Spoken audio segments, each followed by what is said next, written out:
Alright, let me ask you this. What if your classic buffalo chicken dip wasn't just good, but legendary?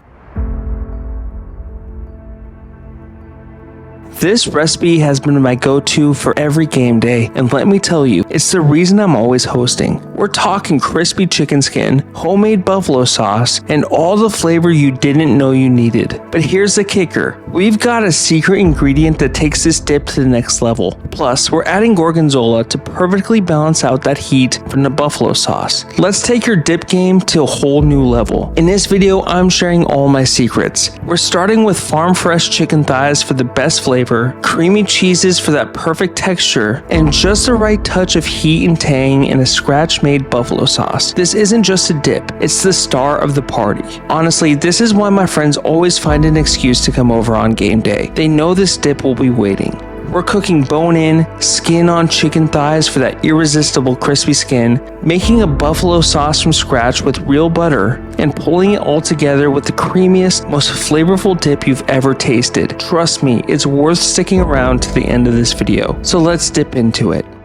Alright, we're kicking things off with bone-in, skin-on chicken thighs. Why thighs? They're full of flavor and stay juicy, which makes them perfect for this dish. And that skin, trust me, it's going to become that crispy, salty garnish you didn't know you needed. First, let's carefully remove the skin. I'm running my fingers under the skin to loosen it up, then just peeling it back gently. If parts are still attached, I'm carefully cutting them off. You want to keep it intact, so take your time. We'll set that skin aside flat because we're going to be crisping it up later. Now, let's season those thighs with a good amount of salt and pepper. Then heat up a skillet until it's ripping hot and drop those thighs in. We're looking to get some color on our chicken, which is going to lock in all of those juices. Once the chicken has some color, transfer it to a 400 degrees Fahrenheit oven for about 15 minutes. Listen, chicken can be a tough protein to get correct. A lot of people pull it out too late and end up with dry meat. But we're cooking. We're not performing heart surgery, so don't stress out. When it's done right, your meat should still feel a little tender with just the right amount of bounce back. That's how you know it's juicy and cooked through, but not overdone. Trust me,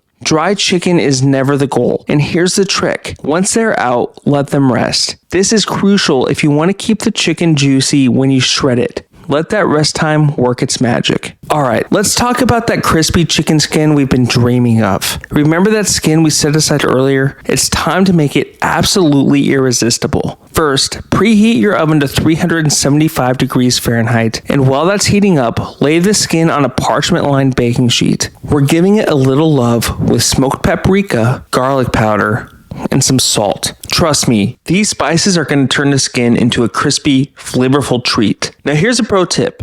Cover the skin with another sheet of parchment paper and stack a second baking sheet or a pan liner on top of it to keep it flat. This helps the skin cook nice and evenly, so you get that perfect crunch without it curling up. Throw it in the oven for about 15 to 20 minutes. You want to cook it until it's crispy and has a nice golden color. And just like that, you've got a crunchy, salty bite on top of your dish. I promise this is going to be your favorite part. Alright, let's get to the real star of the show, the buffalo sauce. And this isn't just any buffalo sauce. It's made from scratch, no shortcuts. Most people just grab a bottle off the shelf, but today we're going all in and making it ourselves. There will be no shortcuts in this kitchen. Start by rehydrating a mix of ancho chilies, arbol chilies, and some guajillos in some simmering water. Now these peppers are what make the sauce stand out. The ancho brings that rich, smoky depth that gives the sauce that comforting, earthy flavor. The arbols, they bring that perfect heat that buffalo sauce is known for. And the guajillo adds just a hint of sweetness and a mild fruity note to balance out the spices. We'll be deseeding these chilies to keep things from getting too bitter, ensuring a smooth, balanced flavor profile. Once the chilies are softened, we're going to blend them with the soaking liquid, tomato paste,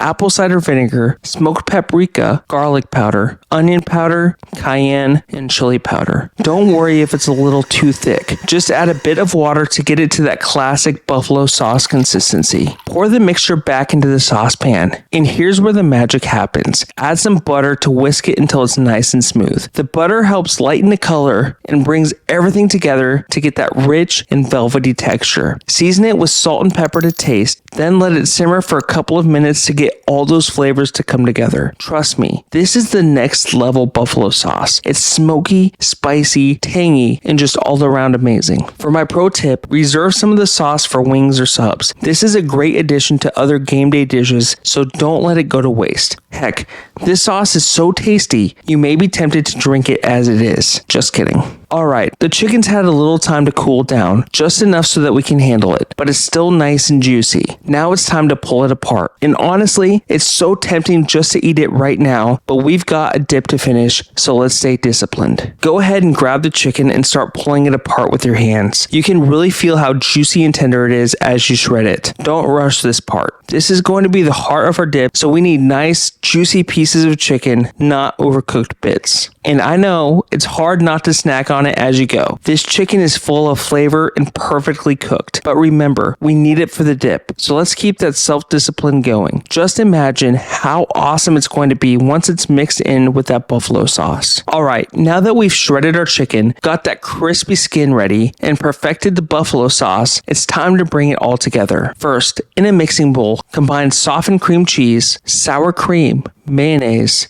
and that amazing homemade buffalo sauce. Give it a good mix until it's nice and smooth. This is the base that's going to bring everything together. Next, we're going to add our cheese. And here's a pro tip. When you're working with cheese, always shred it yourself. Pre-shredded cheese often has anti-caking agents that prevent it from melting properly. We're going for a smooth, stringy end result. Cheese that pulls out with your food, not a clumpy mess. So for this dish, we are 100% opting for shredding our own cheese, and the quality makes all the difference. Now let's fold in shredded chicken, sharp cheddar, Gruyere, and that key ingredient, smoked Gouda. This cheese is something special. It smells incredible and it adds a rich, smoky depth that really makes this dip stand out. We're also adding some crumbled gorgonzola, which gives that classic sharpness that balances out heat from the buffalo sauce. Then we'll sprinkle in some garlic powder, smoked paprika, cayenne, and salt. These are the little touches that bring all the flavors to life. To make it extra creamy, we're finishing it off with a little mascarpone. Now, this is the texture we're looking for. Smooth, cheesy, and ready to bake. Transfer this mix into a greased or buttered oven-safe dish. Cast iron skillets work great here for that rustic touch. Pop it in the oven at 375 degrees Fahrenheit for 20 to 25 minutes or until it's bubbly and golden on top. Top it off with a little more Gouda, cheddar, and gorgonzola, then either broil it or give it a quick torch to get that golden, melty top. When it's done, the dip is a bubbling, cheesy perfection. Just look at that golden, melty goodness. And now for that final touch, let's add our garnish. First, let's drizzle a little more buffalo sauce over the top to kick up the heat. Next, sprinkle some chopped, crispy bacon for that savory crunch we all love. Add a handful of fresh, chopped green onions to bring a bit of brightness. And now, for the showstopper, top it off with that crispy chicken skin. This is where the magic happens. You can either leave these pieces full, or you can crumble it up and top it just like the bacon bits. And just like that, we've got a classic dip and turned it into something unforgettable, perfect for game day or anytime you want to wow your guests. Now that your dip is ready, let's talk sides. For my dip, I'm toasting up some sourdough for a warm, crunchy bite that pairs perfectly with the cheese. Alongside the sourdough, we've got pretzel bread, carrots, celery, and radish for some fresh crunch. And don't forget the classics. Tortilla chips and pretzels are always a hit with this dip. This dip is so versatile, you can mix and match it with whatever side you want. It's perfect for sporting events or any time you want a crowd-pleasing snack. Just be warned, share this with the wrong people and you'll have unwanted guests at your parties for life. It's the perfect blend of creamy, tangy, spicy, and crunchy. This is exactly why game day always happens at my house. Trust me, you need this dip in your life. And if you're after more crowd pleasers, be sure to check out my smash burger video. This is the ultimate game day sidekick. Check out the link at the end of this video or in my description to see what it's all about. As always, thanks for watching. If you enjoyed this video and want some cooking tips, check out my hundreds of YouTube shorts. I give you food science, history, and tips to elevate your cooking.